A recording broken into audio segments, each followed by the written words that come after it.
জাপানিরা তাদের কৃষকদের কিভাবে বাঁচিয়ে রাখে জানেন? জানলে আপনি অবাক হবেন। জাপানের কৃষকরা এক ধরনের চাল উৎপাদন করে, যে চালের নাম স্টিকি রাইস। স্টিকি রাইস মানে হচ্ছে ভাত একটার সাথে আরেকটা লেগে থাকে। এই ভাতটা আবার জাপানিরা খুব পছন্দ করে। আপনাকে যদি জিজ্ঞেস করা হয় জাপানিরা কেন এই ভাতটা এত বেশি পছন্দ করে, আপনি হয়তো বলবেন জাপানিরা কাঠি দিয়ে ভাত খায়। এই ভাতটা হয়তো একটার সাথে একটা লেগে থাকার কারণে কাঠি দিয়ে তুলে খাওয়া খুবই সহজ, তাই হয়তো জাপানিরা পছন্দ করে। কিন্তু আপনার ধারণা সম্পূর্ণই ভুল। এই চালের দাম আবার জাপানের বাজারে অন্য অন্য চালের থেকে 4-5 গুণ বেশি। তারপরেও জাপানিরা কেন পছন্দ করে জানেন? এবার হয়তো আপনি বলবেন এই চাল হয়তো খুবই সুস্বাদু, তাই হয়তো জাপানিরা পছন্দ করে।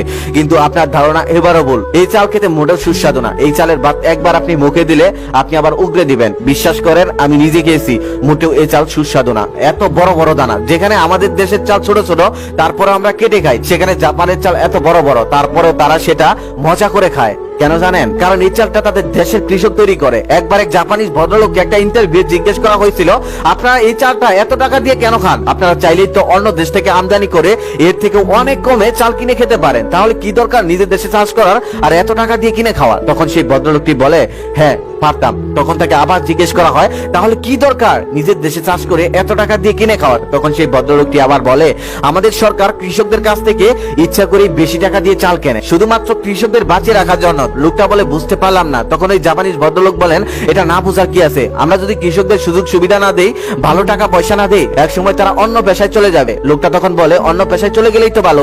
দেশের মানুষ কৃষিকাজ না করে যদি উন্নত হয় তাহলে তো সেটাই ভালো, আর আপনারা তো এর থেকেও কম দামে অন্য দেশ থেকে চাল কিনে খেতে পারবেন। তখন জাপানিজ ভদ্রলোকটি বলেন, হ্যাঁ অবশ্যই আমরা অন্য দেশ থেকে এর থেকে কম টাকায় চাল কিনে খেতে পারবো, কিন্তু আমাদের দেশে তো আর কৃষক থাকবে না। আর আমাদের দেশে যদি কৃষক না থাকে, দ্বিতীয় বিশ্বযুদ্ধের মতো যদি আবার কখনো যুদ্ধ হয়, তখন আমরা অন্য দেশ থেকে কিভাবে চাল আনবো? তখন আমরা কি খাবো?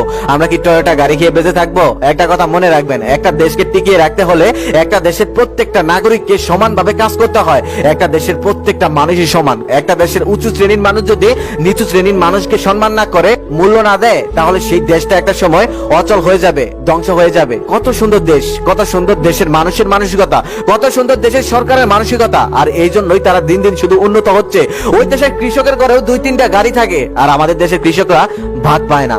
হাস্যকর কথা না? যারা ভাত তৈরি করে তাদের ঘরেই ভাত থাকে না। আমাদের দেশের মানুষ যদি একটু উন্নত হয়, তাহলে সে বিদেশি ব্র্যান্ড ছাড়া ইউজ করে না। বিদেশি খাবার, বিদেশি পোশাক, সবকিছুই বিদেশি ব্যবহার করতে হবে তার।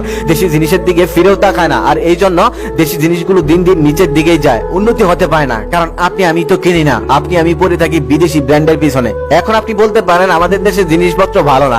কিভাবে ভালো হবে? আমরা তো কিনি না। যেই কোম্পানি বিক্রি করতে পারে না, সেই কোম্পানি লস খেয়ে একটা সময় পর ভেজাল জিনিসই তৈরি করবে, এটাই স্বাভাবিক।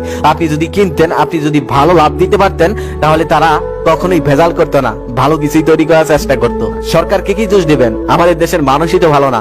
আমাদের মধ্যে দেশপ্রেম নেই। দেশপ্রেম ছাড়া একটা দেশকে কখনোই টিকিয়ে রাখা যায় না। সবাই শুধু নিজের পকেট করতে চায়, দেশপ্রেম করবে কে?